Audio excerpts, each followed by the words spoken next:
될 것인가? 앞부분에서는 이제 순종해야 된다. 하나님이 세워주신 신적 권위로서 그 책임을 가지고 있기 때문에 순종해야 된다. 기본 원칙이 이렇게 계속 끌어왔던 거고, 이제 마지막 부분에서는 하지만 교회를 위협하고 국민을 위협할 때 이 악한 위정자 왕에 대해서 과연 저항할 수 있느냐라고 하는 이제 이 주제를 마지막 저항권에 대한 부분을 소개합니다. 그래서 저항할 수 있다. 그래서 왕에게 저항할 수 있다라고 이렇게 소개를 합니다. 그러니까 악한 왕에게 저항하는 것은 하나님께 순종하는 것이다. 이 이제 존 낙스가 표현한 굉장히 유명한 말인데, 그 사실 이 기독교 강요의 칼빈의 고백 속에도 나옵니다.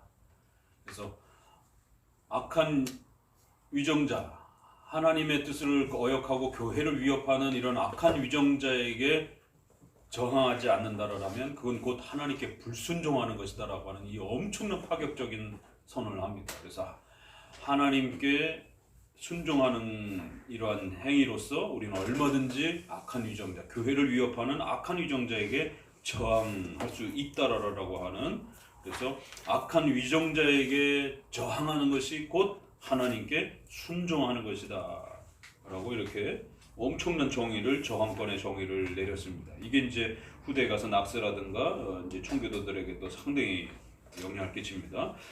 30판, 그러나 헌법상의 관리들은 왕들의 폭정을 막아야 한다. 우선 하나님께 순종해야 한다. 그래서 우리 모두는 하나님께 순종하는 근원적인 책임을 가지고 있는 것이어서 악한 위정자에게 우리가 순종하는 그 이유와 목적은 바로 그들이 하나님께서 허락해 주신 그러한 책임과 의무를 짊어지고 있기 때문에 우리가 순종을 하는 것이지, 하나님의 뜻에 어긋난다든가 교회를 위협하게 되면 하나님께 순종하기 위해서라도 악한 위정자에게 반드시 저항해야 한다라고 하는 이러한 엄청난 주제가, 이제 이게 봉건 시대에 왕이 존재하던 시대에 이러한 저항론을 이야기할 수 있었다라고 하는 것은 엄청난 메시지입니다. 오늘 우리 시대도 읽어도 사실은 굉장히 그 저항적 성격이 강한데, 이게 500년 전에 봉건주의 시대를 살고 있던 그 시대에 왕을 신처럼 생각하는 이런 시대에 왕에게 저항할 수 있다라고 하는 걸 성경적으로 가능하다라고 이렇게 확립한다는 게 이게 쉬운 일이 아니에요. 온전히 성경적 입장을 드러내고자 하는 그런 차원에서 이렇게 왕에게 위협을 받을 수도 있고, 또 당대의 주변의 많은 사람들에게 손가락질을 받을 수도 있는, 어떻게 왕을 욕하느냐라고 이렇게 할 수도 있지만, 성경의 원리를 충실하고자 했던 이제 칼빈의 기독교 강요에서는 이처럼 저항할 수 있다라고 아주 분명히 얘기를 합니다. 하나님은 뜻밖의 사람들을 통해서 개입하시는 때가 있다. 여기에 하나님의 선하심과 권능과 섭리가 나타난다. 어떤 때는 그의 종들 가운데서 공공연한 복수자를 일으켜서 악한 정부를 처벌하며 부당한 압박을 받는 그의 백성을 참혹한 불행에서 구출하라는 명령을 내리신다. 어떤 때는 다른 의도를 품고 다른 노력을 하는 사람들의 열광을 인도하셔서 이 목적을 달성하신다. 그래서 하나님의 뜻에 어긋나고 교회를 위협하는 그런 악한 지도자들은 두 가지 방식으로 하나님이 처단하신다라. 하나는 선한 그러한 관리들을 나라에 대한 사랑과 백성들에 대한 강렬한 사랑하는 사명감 때문에 왕을 처단하려고 하는 하급 위정자들의 그런 하급, 또 정치가들의 열정을 사용해서 그들이 연합하고 힘을 합쳐서 국가적으로 보게 되면 그건 사실 반란의 모습이 될 수도 있고, 또 뭐 내란의 모습이 될 수도 있고 이렇게 보여질 수 있지만, 악한 위정자를 처단하는 데 있어서 이렇게 합법적인 통치 권한을 갖고 있는 이런 하급 위정자들이 나라를 구하기 위해서 힘을 합쳐가지고 그렇게 왕에게는 반란이지만 백성들 전체에게서는 오히려 국가를 건강하게 만드는, 국가를 보호하는 그런 방식으로 선한 그러한 하급 위정자들이 힘을 합쳐서 그렇게 국가에 대한 애정과 백성들을 사모하는 마음 속에서 그러한 귀한 일이 일어난다는 거예요. 또 다른 목적에서는 악한 이러한 그 위정자들이, 하급 위정자들이 자기의 어떤 권력을 독점하고 차지하기 위해서 어수선한 때를 이용해서 자신의 상급 상관인 왕을 처단하고 자기가 왕권을 독차지하려고 하는 이러한 목적에서 내란을 일으키고 전쟁을 일으키고, 이러한 그 악독한 하부 위정자에 의해서, 인간의 악한 욕망에 의해서 악한 위정자가 처단이 되어지는, 그래서 우리가 섭리가 무섭다라는 것입니다. 하나님의 섭리의 뜻 속에서 이렇게 하나님은 선한 자나 악한 자 모두를 사용해서 그 악한 위정자를 처벌하시는 이러한 역사가 분명히 있다라는 거예요. 그래서 우리가 이렇게 또 성경에서 출애굽기라든가 모세를 일으켜서서 하나님이 이스라엘 백성들을 구해주시는 때도 있고, 또 이 사사기사라든가 이런 데 보게 되면 또 많은 악한 자들이 반란을 일으키면서 선임 악한 왕이 처단되어지는 이제 이런 형태. 또 애굽도 아수르를 통해서 애굽의 교만함이 꺾여지고, 또 아수르의 교만함은 또 바벨론에 의해서 꺾여지고, 바벨론의 교만함들은 또 메데 페르시아에 의해서 꺾여지고, 또 페르시아의 교만함들은 그리스에 의해서 꺾여지고, 이렇게 하나님의 섭리 역사는 우리가 다 이해하지 못하는 방식으로도 얼마든지 놀랍게 일어난다는 거예요. 처음 종류의 사람들은 이런 행동을 취하라는 하나님의 합법적인 소명에 의해서 파견되었고, 그래서 백성들과 교회를 사랑하는 또 이런 정치 지도자들이라든가 이런 사람들이 강력한 또 소명을 가지고 또 국가의 이러한 또 일들을 한다라는 것이. 두 번째 사람들은 하나님이 원하시는 곳으로 인도되어 무의식적으로 하나님의 사업을 실행했으나 그 마음에는 오직 악행만을 계획했을 뿐이다. 그래서 자기 욕심을 성취하려고 일을 했지만 그게 결과적으로는 더 나쁜 악독한 왕을 처단하는 또 그러한 결과적인 또 일들이 되기도 한다는 것이. 그러니까 이 선한 목적 속에서 일어나는 것은 참 이것은 우리가 어떻게 설명할 수가 없어요. 특별히 여성들이 역사 속에서 또 보게 되면 여성들이 이해할 수 없는 남자들의 그런 독특한 행동이죠. 남자들은 권위의 어떤 이러한 성격을 가진 존재로 처음부터 그렇게 하나님이 아담과 하와를 창조하실 때 아담을 머리로서 창조하시고 하와를 돕는 배필로, 그러니까 인간성에 있어서 하나님의 형상이라는 방식에 있어서는 인간의 존재성에 있어서는 동일하지만 질서성에 있어서는 분명히 차이를 두도록 그렇게 하나님이 창조하셨다는 거예요. 그래서 남자는 권위를 인정받으면 굉장히 좋아하고 또 그 자신의 권위를 존중하는 자들에게 자신의 삶을 희생하고 헌신하려고 합니다. 그게 가정이든 국가든 다 마찬가지. 그래서 가정에서도 남자가 권위를 존중받지 못하고 자꾸 부인이 깔보고 무시하고 돈도 쥐꼬리만큼 벌어다 주고 뭐 어쩌고 하면서 그런 권위들을 함부로 훼손하잖아요. 남자가 집을 뛰쳐나갈 수도 있어요. 가출할 수도 있습니다. 명심하셔야 돼. 그러니까 이건 여성들이 이해하지 못하는 남성들의 고유한 그러한 본성의 세계예요.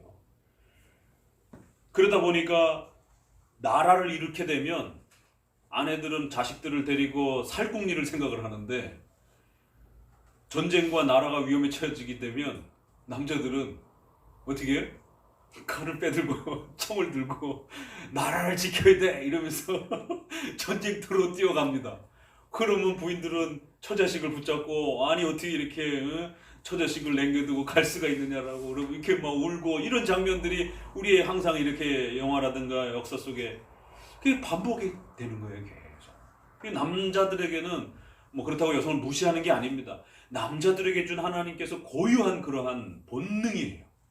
그래서 여성들은 자녀들과 가족들을 지키려고 하는 어떤 이러한 모성애가 강하다라면, 남성은 그 권위성을 지키려고 하는, 그래서 가정에서의 권위성, 또 교회에서의 권위성, 또 직장에서의 권위성, 국가에서의 그런 권위성을 보존하려고 목숨을 거는 이런 본능적인 행동이 나옵니다.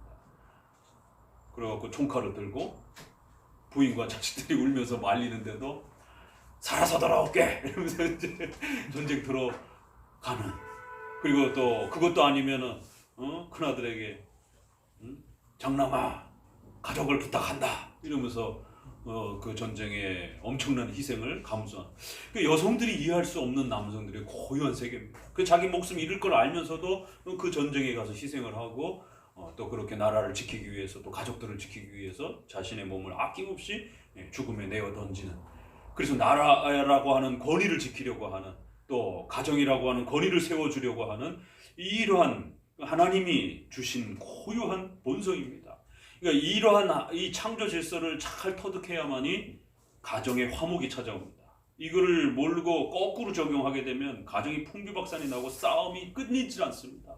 여성이 그 권위를 자꾸 훼손하려고 덤벼들고, 또 남성은 그러한 권위의 훼손이 받으니까 자꾸만 또 여성을, 아내를 사랑하지 않고 폭력적으로 대하게 되고, 이거는 질서의 문제라는 것이. 그래서 이러한 남자들에게 주는 독특한 이러한, 그러니까 여성들에게도는 가끔은 있어요. 뭐 잔다르크처럼 뭐 그런 사람들도 있을 수 있지만 보편적으로 그렇지 않다라는 거예요. 그래서 보편적으로 남자들은 그런 나라가 위기에 처하고 이런 부분이 생기게 되면 목숨을 걸고 뛰어들어서 자기를 희생하면서 그렇게 이 본능적으로 어떤 이러한 소망이, 사명이 이렇게 막 끌어오르는 거예요. 그렇기 때문에 나라가 위태롭거나 이럴 때 그 희생의 자리에 이 불을 끓는 사명을 가지고 나가서 악한 위정자들을 처단한다든가 또 전쟁을 막는다든가, 이런 합법적인 소명이 이렇게 마음속에 나라를 지키고자 하는 선한 소망들이 폭포처럼 쏟아져 나오는 것입니다. 그런 참 도무지 이해할 수 없는 그런 희생들, 그런 어떤 결단들, 어떻게 보면 남들같이 똑같이 다 자식을 사랑하고 가족을 사랑하는 건 다 본능인데도 불구하고 그걸 넘어서 희생하는 이런 참 기가 막힌 일들이 역사 속에 늘 있어 왔고, 그런 그들의 희생 때문에 나라가 다시 이렇게 안정화되고 또 훌륭한 또 지도자들이 또 세워지기도 하고, 이런 부분들을 역사 속에서 우리는 끊임없이 보게 됩니다. 또 때로는 이렇게 악한 자들이 자신의 정치적 야망을 위해서 또 이렇게 정치적 격변을 또 이렇게 활용하고 그러기도 하지만, 또 그러한 악한 자들을 하나님께서는 비록 그들에게 악의 마음을 집어넣는 건 아니지만 하나님의 작정과 섭리적 통치를 통해서 그 악행의 그러한 부분들을 허용적 섭리로 이끌어 가시는 거죠. 그래서 그러한 사건들이 일어나도록 하나님의 통치 역사 속에서 지배하시면서 악한 유정자들을 처단하는 그러한 계기로 삼으신다. 그래서 섭리가 무서운 것입니다. 그래서 악한 유정자들은 이런 하나님의 통치와 지배를 두려워해야 된다는 거예요.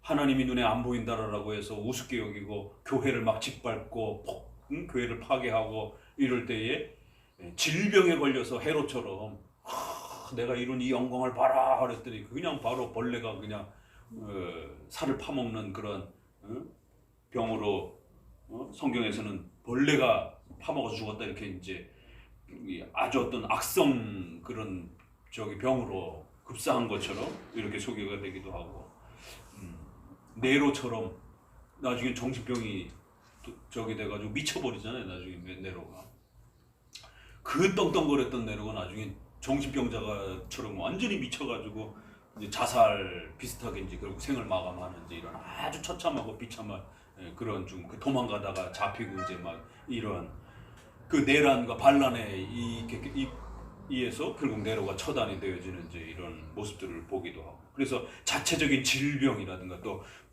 국가적인 또 이러한 정변이라든가 또 선한 그러한 또 사명감을 가진 또 그러한 하부 위정자들의 또 강력한 정치적인 브레이크라든가 또 이러한 저항들을 통해서 악한 위정자의 정권이 10년, 만년, 1000년까지 뭐 갈 것처럼 그렇게 어리석게 생각되지만 꿈에도 생각하지 못한 그런 시점에 갑자기 그 권력이 중단돼 버리고 없어져 버리고, 그래서 시진핑처럼 이렇게 공산주의를 해도 그들 세계들 안에서 나름대로 이렇게 이번엔 우리가 하고 다음엔 너 차례 하고 이렇게 해서 파벌끼리 나름대로 이렇게 약속이 돼 있었던 건데, 그걸 시진핑 들어오면서 다른 파벌들을 갖다가 완전히 다 처단시켜 버리고 본인이 장기 독재할 수 있는 이제 그런 시스템으로 바꿔버렸어요.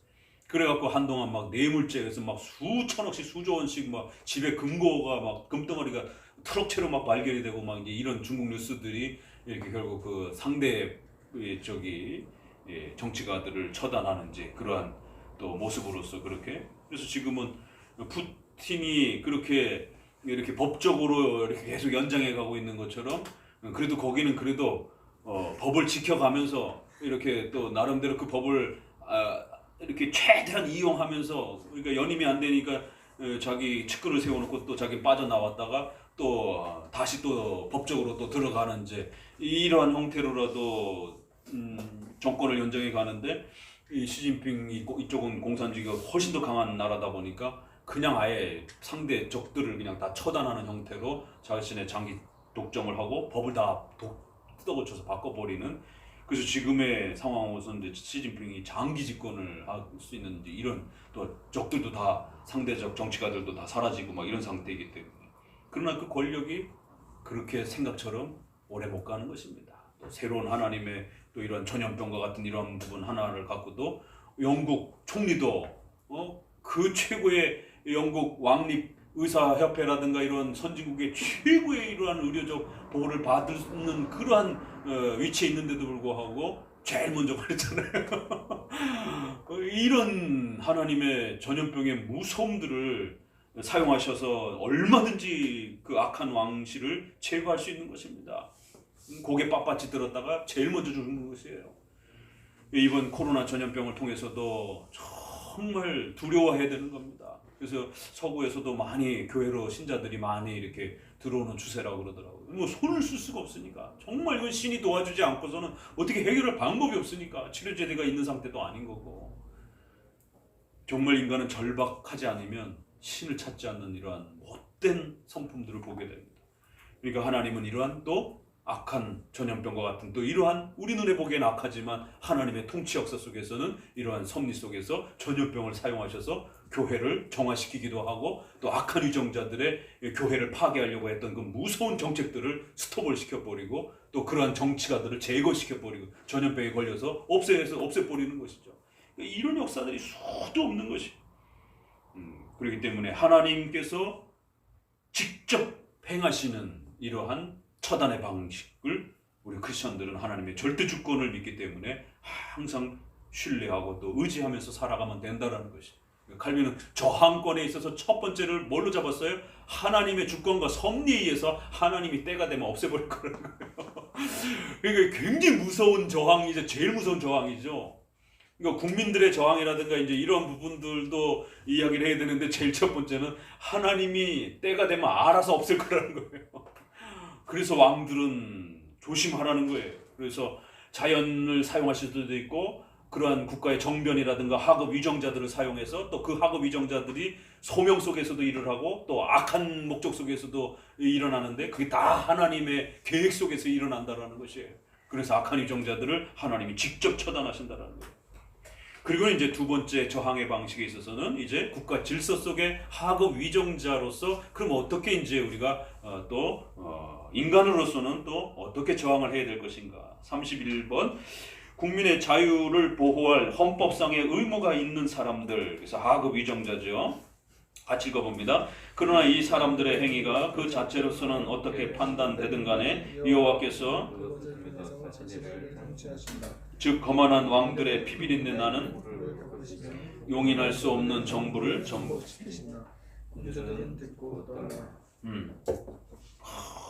굉장히 멋있는 말이에요. 군주들은 그러기 때문에 거만해하지 말고 듣고 떨어라. 기독교 강요는 이런 재미가 있어요. 그러니까 논리적으로도 이렇게 설명하지만 어떨 때는 아주 막 무서운 심판적인 형태로 이렇게 선언적으로 말을 하기도 하고, 여기서도 또 군주들은 듣고 떨어라. 군주들은 거만해하지 마십시오. 그러니까 칼빈이 주석의 이런 서문이라든가 헌정서에 보게 되면 그 지역의 영주들에게 이렇게 헌사를 하고 이러면서 굉장히 공손하고 그 하나님이 주신 신적 권위로서의 통치권에 대해서 최대한 존중하고 인정합니다. 그럼에도 불구하고 또 교회를 핍박하는 이런 악한 위정자들에 대해서는 하나님을 두려워하라. 하나님이 당장 오늘이라도 당신의 생명을 거두어가실 수 있다라고 이렇게 아주 엄중한 경고를 합니다.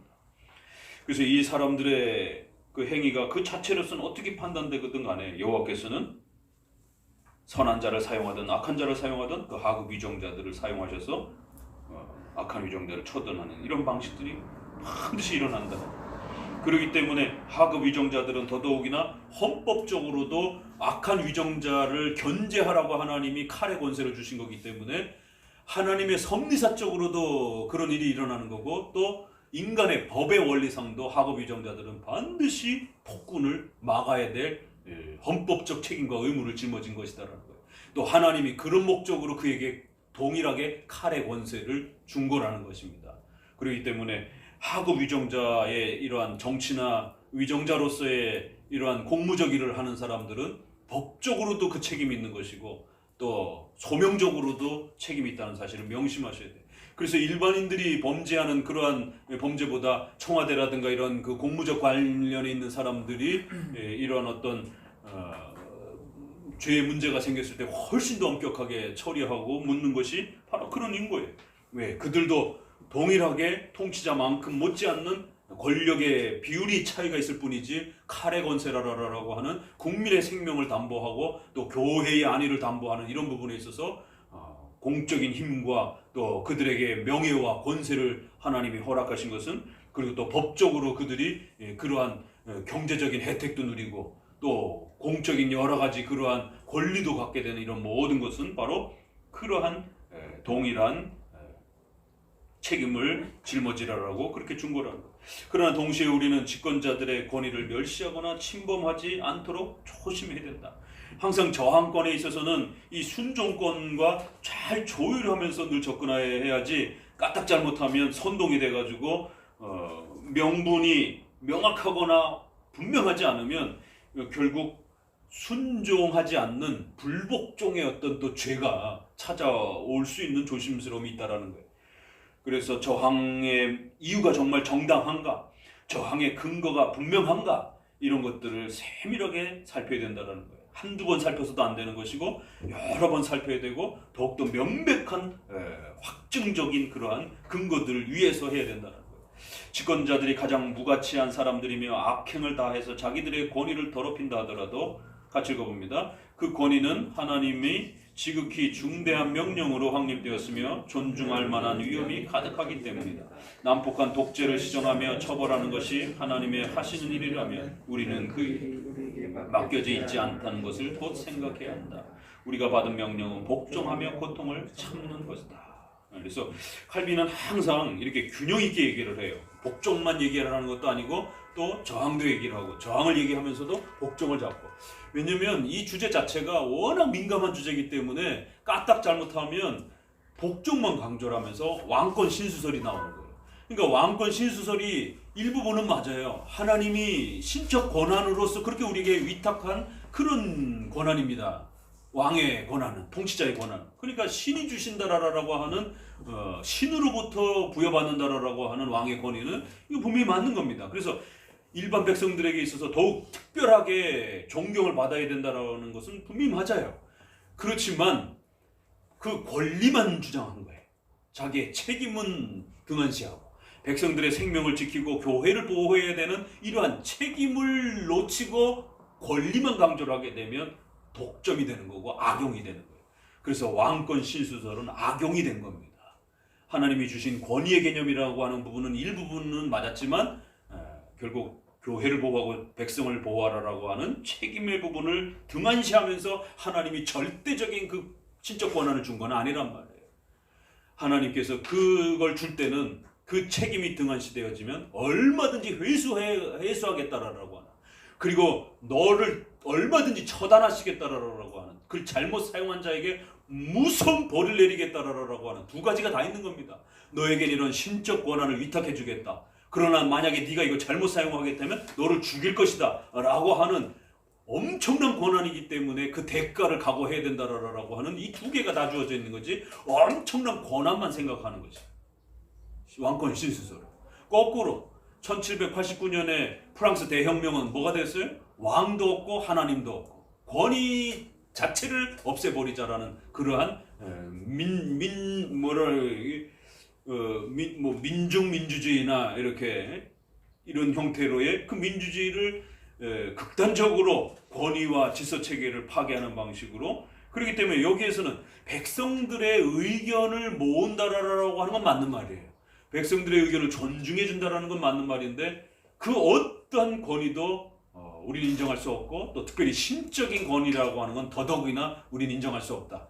이 권위를 인정하지 않는 이제 이런 부분이 문제가 된 것입니다. 그래서 사회계약서는 반은 맞는데 또 권위의 개념을 놓쳐버렸고, 또 왕권신수설은 권위의 개념은 가졌는데 백성들에 대한 책임과 백성들의 마음을 헤아리고 살펴줘야 된다라고 하는 또 이런 부분을 놓쳐버린 것이죠.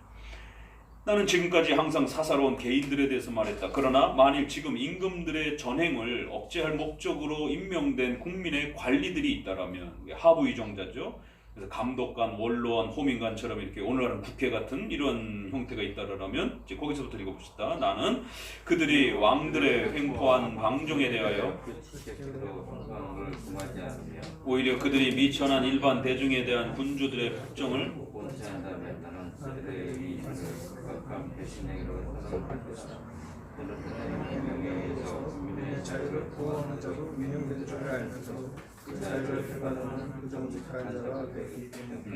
그래서 반드시 하부위정자는 하나님께서도 그에게 권위와 명예와 칼의 권세를 준 거는 국가의 백성들의 생명을 보호하고 교회를 보호하라는 책임 아래에서 준 거예요. 그래서 상관인 왕이 폭정을 행하고 악행을 행하게 되면 하부위정자가 무력을 사용해서 반드시 처단하고 저항해야 된다는 거예요. 만약에 저항하지 않는다면 그건 하나님께 불복종하는 죄가 또 된다는 것입니다. 이거 참 어마어마한 그런 저항론이죠. 당대 세계의 500년 전 세계를 우리가 생각한다면, 그러면 적어도 칼빈은 열왕기 상하, 역대 상하를 읽으면서 이거를 찾아낸 거예요. 하나님께서 그 여러 왕조들이 바뀌어져가는 그 역사를 우리 보면서, 또 왕권이 없던 시대에 사울왕을 세우면서 베냐민 지파라고 하는 제일 막내 지파의 그 힘도 없는 에브라임이라든가 이렇게 큰 유다 지파라든가 이런 쪽이 오히려 권리를 행사해야 되는데, 베냐민은 맨 막내 지파의 그 사람이 사울 왕이 초대 왕으로서 그렇게 세워져가는. 그래서 하나님이 사울에게 그 모든 걸 줬다 그러잖아요. 그래서 하나님 앞에 충성하지 못할 때 그 줬던 걸 다 뺏어 가시는 거예요, 하나님은. 그런 것처럼 다윗도 역시 그 형제들 중에 제일 막내로서 또 이렇게 모습을 보이는 것처럼, 하나님께서 왕에게 주시는 이러한 모든 권한, 또 그 왕조가 바뀌어져 갈 때의 그런 모든 부분들, 이런 모든 부분들은 하나님이 그들에게 책임과 의무를 다하는 조건 아래에서 그렇게 주신 소중한 선물들이었다는 거예요. 그런데 그런 부분들을 제대로 쓰지 못하게 되면 하급 위정자들에 의해서 반드시 그 악한 왕들은 처단돼야 되고, 또 하급 위정자들을 동일하게 백성들을 보호해야 하고 교회를 보호해야 되는 이 책임을 짊어져야 된다는 거예요. 만약에 하부 위정자들이 그런 저항을 행하지 않는다면 똑같이 또 처벌받는다는 거예요, 하나님에 의해서. 그래서 갑자기 질병에 의해서 죽든가, 어떤 또 다른 부하에 의해서 또 암살을 당한다든가, 이 전쟁 역사에서 늘 있는 그런 암살, 또 모함, 또 내란, 분쟁, 또 질병, 이런 거에 대해서 급작스럽게 죽임을 당하는. 그러니까 우리가 그리스가 표범으로 이렇게 표현되어질 때, 처음에는 사자, 그 다음에 곰, 네 짐승의 다니엘에 이렇게 보게 되면, 그렇죠? 표범, 그 다음에 마지막은 이제 사람, 이렇게 이빨을 가진 그런 어떤 아주 무서운 이렇게 사람의 힘과 지혜를 가진 이제 그런 짐승으로 나타나는데, 세 번째가 표범인데 그리스를 나타내잖아요. 바벨론, 메데, 페르시아, 그리스, 로마, 이렇게 네 나라와 관련됐을 때, 야, 어떻게 20살 초반에, 우리 저기 둘째가만 해도 벌써 20살이 넘어가는데 20대 초반에 왕이 돼서 10년 만에 페르시아의 유럽 저쪽에서부터 이 애굽의 이 아래쪽에 아프리카 이쪽까지, 그 다음에 인도에 넘어서까지, 이란, 인도 이쪽 넘어서까지, 거의 이 중국까지 이렇게 다다를 정도의, 이쪽에서 지구본에서 이렇게 보게 되면 거의 뭐 세계 절반이죠. 소련이나 저쪽 남미, 북미 빼놓고는 이쪽은 거의 다잖아요, 그냥. 그걸 10년 만에, 남들은 수십 년을 통해서 이룩한 그 제국을 10년 만에 아니 그냥 말 타고 가는 시간만 해도 한참 걸리겠어요. 옛날에는 교통편이 없으니까. 그냥 말 타고 가면서 그냥 전쟁도 안 하고 지나만 가도 한참 그 거리가 어마어마한 그 거리인데도 그거를 다 점령하라는 그리스 알렉산더 대왕이. 그러니까 하나님이 결국 그런 힘과 지혜를 주시지 않았으면 불가능한 거예요. 또 적들이 놀래가지고 저절로 전쟁을 포기하지 않았다라면 그건 거의 불가능해요. 그래서 예전에 그 알렉산더 영화에 보면 참 그 장면은 굉장히 인상 깊더라고요. 인도인가 이쪽으로 넘어오니까 코끼리 부대를 앞에 세우고 말을 타고 가는데 이게 생전 보지도 못한 코끼리 군대가 딱 버티고 이렇게 이쪽 아시아 쪽으로 이제 점령해 올 때 그 인도에서 안 깨졌으면은 중국 뭐 우리나라까지 다 알렉산더의 통치를 받는 시대가 우리가 있을 뻔했던 정말 그 어마어마한 이 대한민국이라고 하니 작은 나라가 이 몽고족 원나라 빼놓고는 거의 점령이 안 됐잖아요. 요 조그만 나라가.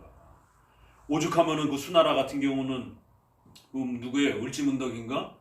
한 번 공격했다가 나라가 망해버렸잖아요. 뭐 물르다가 공격하는 군대의 거의 80% 90%를 잃어버리니까 나라가 회복이 안 되는 거예요. 그러니까 하부 이정자들에 의해서 반란이 일어나면서 처단이 이 수나라의 수양제인가? 처단이 돼버리는. 그러니까 고구려 이쪽을 대한민국을 한반도를 공격했다가 한 번 공격했다가 그냥 망해버리는 그렇게 쉽게 공격할 수 없는 그런 참 독특한 민족이었는데 유독 몽고족에게 의해서는 점령을 당하지 않습니까? 결국 이제 이러한 그 역사에도 이러한 알렉산더 대왕의 이러한 참 기가 막힌 이 역사의 전쟁 역사를 보게 되면 이건 정말 과학적으로 역사적으로 설명할 수 없는 그런 힘, 또 상대의 적들이 알아서 또 이렇게 전쟁을 지게 되는 도저히 질 수 없는 나라인데 지는 이런 모습. 그렇게 해서 나라를 제국을 건설했는데 일설에는 풍토병으로 죽었더라고 알렉산더가. 풍토병, 음식 이거 잘못 먹어가지고 뭐 부하에 의해서 암살당했다고 하지만 암살설은 좀 희박한. 왜냐면 그 4명 이제 이 11장에 보게 되면 북왕국 남왕국 해가지고 그 표범처럼 그렇게 그래서 다른 게 아니라 표범을 그 나라에 비유를 한 겁니다. 속도가 너무 빠르니까. 그렇게 점령했던 나라가 죽자 아들에게 물려지지 않고 네 장수가 결국 나라를 쪼개갔잖아요. 그러면 네 장수가 그렇게 튼튼하게 잘 받쳐준 겁니다. 그러니까 부하에 의해서 이렇게 하기는 참 쉽지 않은. 왜냐면 이쪽 부하가 반란을 일으키면 나머지 충성스러운 부하가 그거 가만두겠어요? 그래서 알렉산더는 4명의 부하 장수가 아주 견고한 부하 장수가 그렇게 떠받들어졌고 결국에는 이제 알렉산더 생존까지는 충성했지만 어린 아들이 통치를 하니까 잘못하면 나라가 위태롭겠다 생각하니까 그 어린 아들을 폐위시켜버리고 결국 자기들이 네 나라를 나눠 갖는 이런 모습들을 보게 됩니다. 그러니까 알렉산더는 통치도 신비롭지만 죽는 것도 신비로워요. 세상에 그 33살에 죽었어요. 그래서 딱 10년 세계 제국을 제패하고. 여러분은 20대 뭐하고 계십니까? 참 그런 역사가 있는 거예요. 또 그 어마어마한 권력을 두고 그 풍토병에 의해서 그냥 하루아침에 그냥 그래서 더 이렇게 인도를 넘어서 이렇게 계속해서 확장을 가려고 했는데 사실은 그 풍토병 때문에 몸이 아파갖고 결국 전쟁을 돌리는 그 결국에는 이제 알타가 죽었다라고 보통은 이렇게 많이 알려져 있죠. 참 죽는 것도 그래서 하나님이 그 권력을 다 누리지도 못하게 하고 결국 숨을 걷어가시는 것을 보게 됩니다. 나폴레옹은 또 어때요? 결국 그 나폴레옹도 프랑스 대혁명의 그 자코뱅당인 망쳐놨던 그 혼란스러움을 틈타가지고 군부를 동원해가지고 강력하게 딱 그 휘어잡았는데 그 권세가 어마어마하고 엄청난 또 그 전쟁에 또 아주 그 엄청난 규제여가지고 금방 또 이렇게 프랑스를 강력하게 확대하는 그런데도 불구하고 결국에는 또 다른 전쟁에서 그 나폴레옹이 패배해갖고 도망가다가 우리나라 왕건 이 역사처럼 몰래 병사로 변장해가지고 그냥 포위 다 돼가지고는 결국 죽을 고비를 넘기면서 가까스로 이렇게 살아남는, 결국에는 이제 왕권이 무너져 버리지 않나.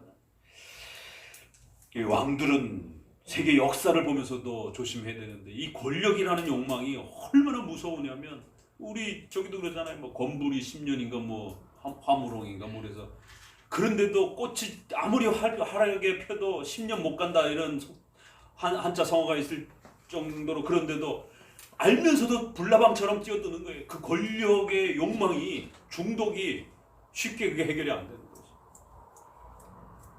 그래서 권력자들은 인류 역사와 세계 역사를 보면서 교훈을 얻고, 인류 역사는 그렇게 만만하게 권력이 자기가 원하는 것처럼 그렇게 유지되지 않고, 때로는 질병 때문에, 때로는 어떤 자연재해 때문에, 또 이런 자연재해라든가 이런 게 한번 닥치게 되면 왕권이 바뀝니다. 왜냐면 왕들이 무능해가지고 대체대로 대처 못했다라고 하는 이런 비난들이 쏠리게 되게 되면, 지금 서구 유럽도 그래서 지금 정치 위정자들이 지금 심각한 위기를 겪고, 지금 당장 일본도 지금 그 권력에 대한 이런 정치 부분들이 도전받고 있잖아요.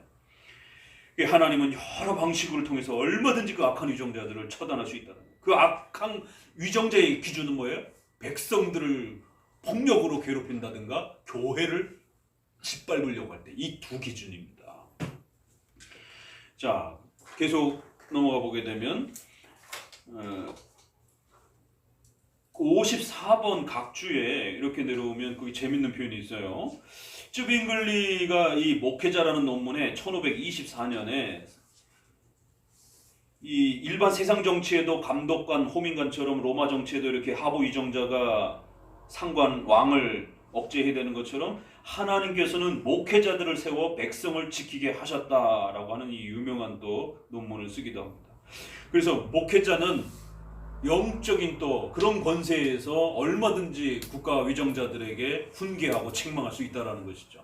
왜냐하면 대등한 권한으로서 다른 영역이지만 하나님 앞에서, 하나는 왕국이요 국가요, 하나는 교회라라고 하는 통치 수단으로서 하나님 앞에 위임받았기 때문에, 다른 통치 수단이 부패하게 되면 교회라고 하는 통치 수단을 사용해서, 설교라고 하는 이러한 수단을 사용해서 강력하게 국가 위정자의 악행을 비판하고 책망해야 된다라고 하는, 국가의 쪽에서는 하부 위정자가 그 역할을 하는 것이고, 그러니까 벌써 쯔빙글리도 이러한 저항권에 대해서 목회자도 저항해야 된다라고 하는 이런 부분에 아주 중요한 또 논문이 써졌고요. 칼빈은 사사로운 개인들이 폭군에 항거하는 것에 대해서 반대 경고를 반복해 왔는데, 그러니까 백성들이 개별적인 어떤 그 신분을 가지고 이렇게 저항하는 것은 항상 조심했어요, 칼빈은. 그러나 하부 위정자, 권한을 갖고 있는, 합법적인 권한을 갖고 있는 위정자가 왕을 처단하는 부분에 대해서는 아주 적극적으로 얘기했다라는 것이죠. 여기서 갑자기 태도를 바꾸어 합법적인 관원들이 백성의 자유를 보호하기 위해서 취하는 행동을 시인하며 엄숙하게 강조한다. 그래서 칼빈은 늘 좀 고민한 부분이, 백성들 전체가 왕에게 저항하는, 무력 저항을 하는 부분, 이런 부분들은 어떻게 해야 될 것인가. 하부 위정자가 저항하는 것까지는 분명히 성경적으로 그 원리를 찾았어요.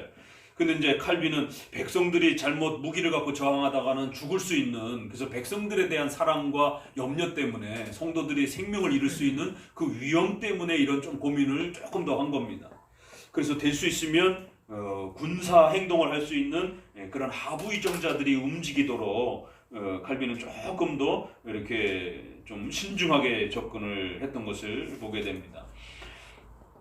자, 우리 하나 남겨놓고 성경을 이제 어디를 보시느냐면 예레미야 38장을 봅니다. 예레미야 38장입니다.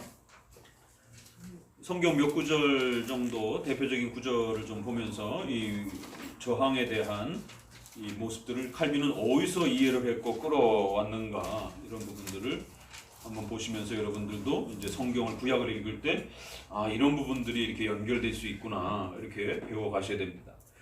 자, 칼빈이 이렇게 저항론에 대한 칼빈이 정립해 준 것은, 성경적인 저항권은 국가 위정자는 첫 번째 신적 권위를 위탁받은 기관이라는 거예요. 그래서 반드시 복종하고 순종해야 된다는 거.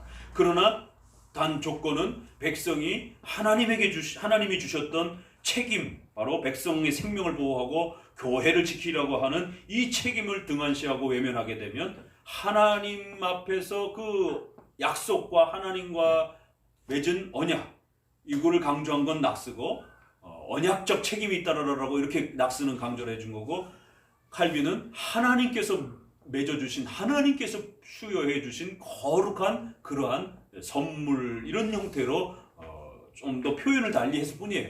다 같은 내용입니다, 사실은. 그래서 하나님과의 약속, 하나님과의 책임을 등한시한 것에 대한 벌을 받게 된다는 거예요. 그래서 얼마든지 저항할 수 있다는 거예요. 그건 무한한 권력이 아니라 하나님이 맡겨주신 권한이기 때문에. 그래서 그러한 조건에 해당이 되면 얼마든지 하부 위정자들을 통해서도 저항이 되어지고, 또 쯔빙글리라든가 이런 또 동료들, 다른 목회자들은 목회자로서는 또 교회는 교회로서도 저항해야 될 이러한 또 중요한 위치와 역할과 책임이 있다는 것을 이미 벌써 이 시대에 저항권을 정립해 놓은 거예요. 다만 이제 우리가 하나 더 방법론에서 조금 더 이제 한 번 더 살펴봐야 되는 것은, 그럼 과연 칼빈은 하부 위정 저항권을 분명히 인정했습니다. 그리고 하부 위정자가 무력을 가지고 왕을 처단해야 된다라고 하는, 그리고 그 하부 위정자가 때로는 소명적 사명 때문에 하기도 하고, 또 때로는 악한 정치적 욕망 때문에 하기도 하는 이런 모든 것을 하나님은 사용하신다라는 것. 그리고 자연 재해까지도 사용하셔서 그 왕권을 하나님은 처단하신다라고 하는 이러한 부분들을 분명히 설명합니다. 다만 마지막 방법론에서 백성이 무력을 가지고 그 저항에 동참을 할 수 있는 것인가, 아니면 하부 위정자들만 저항할 수 있는 것인가 부분에서는 칼빈은 조금 더 신중하게 접근하기를 원했고, 일단은 하부 위정자들이 역할을 감당하는 쪽에 좀 더 힘을 실어준 겁니다. 그러나 이제 낙스라든가 배자로 넘어오게 되면 도움을 받을 수 없는 이런 절박한 상황에 처했을 때는 국민들 전체가 무기를 들고 왕에게 저항해서 얼마든지 정당 방위 관점에서도, 또 왕권의 악함을 또 막기 위해서라도, 교회를 보호하기 위해서라도 국민들이 무력 저항을 할 수 있다라고 하는, 그래서 국민 언약이라고 하는 이 스코틀랜드의 아주 유명한 이제 언약적 행위가 만들어지면서 국민들 전체가 국민 언약에 참여를 하는 것이죠. 그래서 국민 언약은 굉장히 거국적인, 왕과 백성들이 언약을 맺는다라는 것이, 또 그 왕은 하나님과 언약 관계에 있다라는 거예요. 그래서 이 언약은 왕과 하나님, 또 왕과 백성들이 언약 관계에 서로 그렇게 맺어져 있는 것이다라는 거예요. 그렇기 때문에 누구든지 그 언약을 깨게 되면 벌을 받아야 된다는 것이, 이게 하나님이 세워주신 하나의 국가의 의무와 책임의 원리라는 겁니다. 그래서 낙스는 이것을 국민 언약 개념의 이러한 백성들 전체가 참여하는 언약 개념으로, 국가적 언약 개념으로 이거를 확장했고, 이 힌트를 얻은 스코틀랜드와 영국이 국민 언약도 엄숙한 동맹이라고 하는 이런 언약적으로 확장된 개념의 국가관을 가지고 스코틀랜드와 영국을 개혁해가는 것입니다. 그 무력 저항에 대한 부분은 이제 우리가 3번에 가서 한 번 더 이야기를 하고, 오늘은 이제 그런 중요한 저항관들을 잘 정립해 놓으시라는 겁니다. 그리고 이제 성경 부분을 좀 봅니다. 7절에서부터 같이 읽어봅니다. 38장 7절부터 왕궁 황관 부시인 에벳 그들의 너희의 던져도 그리라.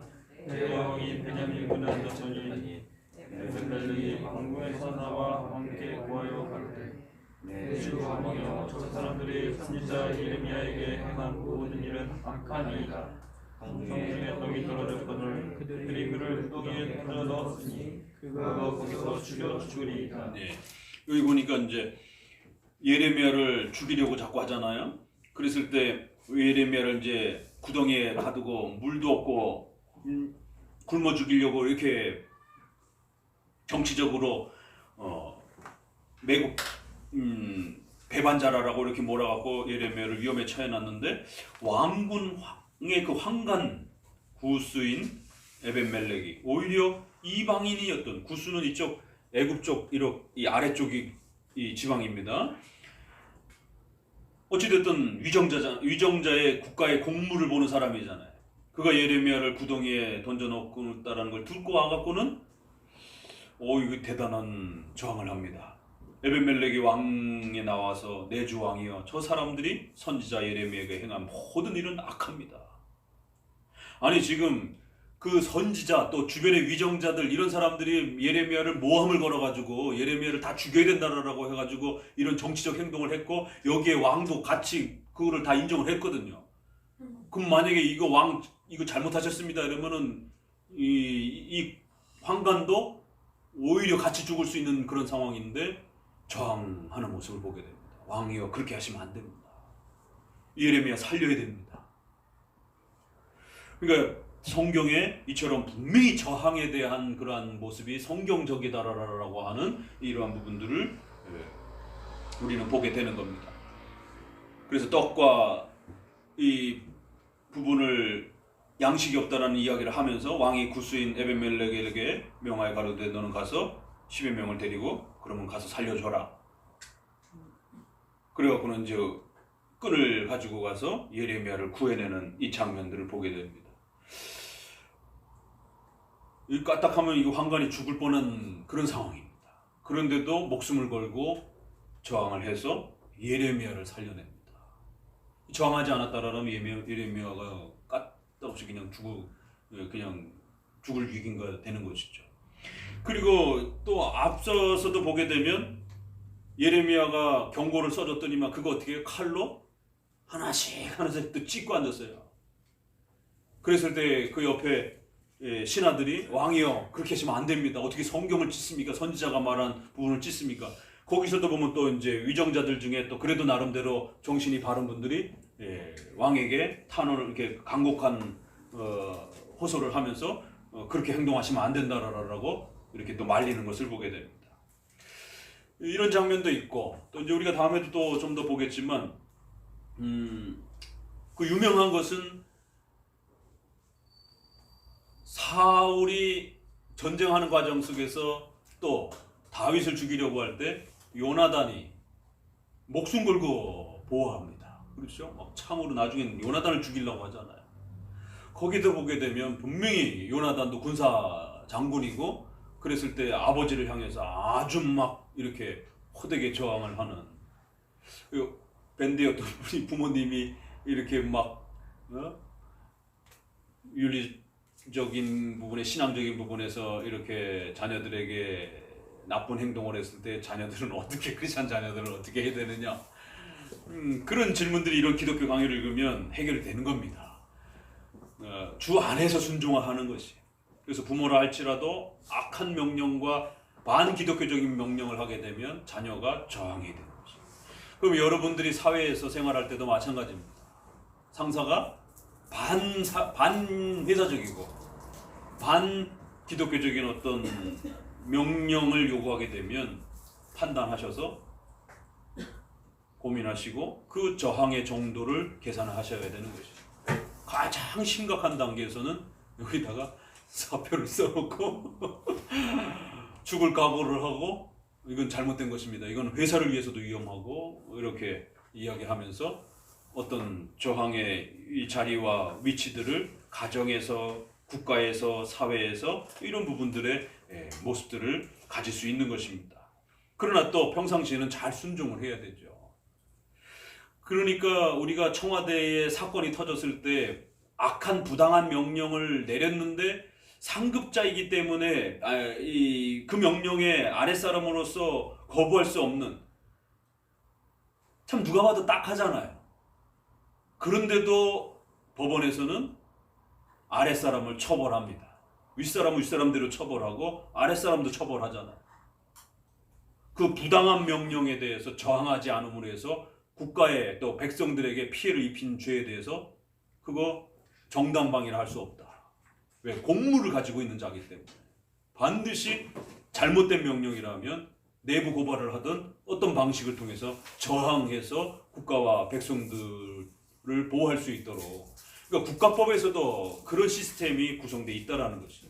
그래서 일반 상식적 선에서도 그러한 부당한 명령을 하부 이 직원이 그걸 어떻게 처리해야 될 것인지에 대해서 갈팡질팡할 때 이 성경은 이 정도까지 대답해주고 있다는 것이.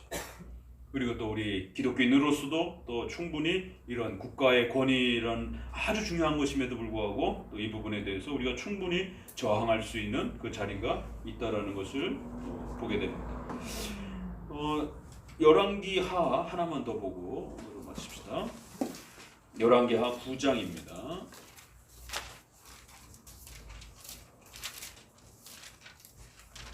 열왕기하 9장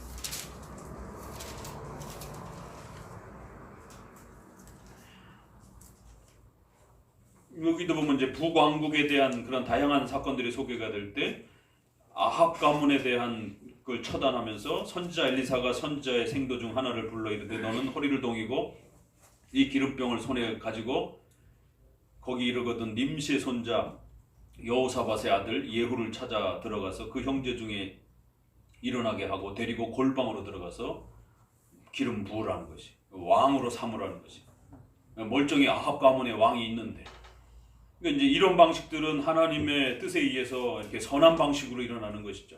그러나 정치적으로 보게 되면 이건 내란입니다. 하부 이정자가 왕을 처단하는 이런 방식이기 때문에. 그러자 이제 선지자가 돌아가고 나니까 주변의 부하들이 묻습니다. 쭉 내려오시게 되면 10절쯤에 이스라엘 지방에서 개들이 11절 예후가 나와서 그 주의 신복들에게 이르니 한 사람이 묻되 평안이뇨 그 미친 자가 무슨 까닭으로 그대에게 왔더뇨 대답하되 그대들이 그 사람과 그 말한 것을 알리라. 그러니까 선지자를 미친 사람이라 그래요. 이게 북쪽 왕국의 이게 신앙 상태입니다. 이게 선지자를 존중하지 않고 무시하고 깔보고 막 이런 모습들. 그런데도 어찌됐든 예후도 뭐 못지 않았겠죠. 근데 이 누굽니까 엘리사에 의해서 저도 남쪽에 그 훌륭한 선지자라고 하는 건 듣고 있었을 거 아니에요. 근데 그 엘리사에 의해서 생도가 부름을 받고 당신이 왕이 될 거라고 하는 그 기름 부음을 행해주고 돌아간 것이에요. 그러니까 예후가 그 이야기를 자기 부하들한테 하고 나니까 무리가 가로되 당치 않는 말이다. 그대는 우리에게 이르라 알면서 걔가 와서 나한테 기름 부었어 왕되라고.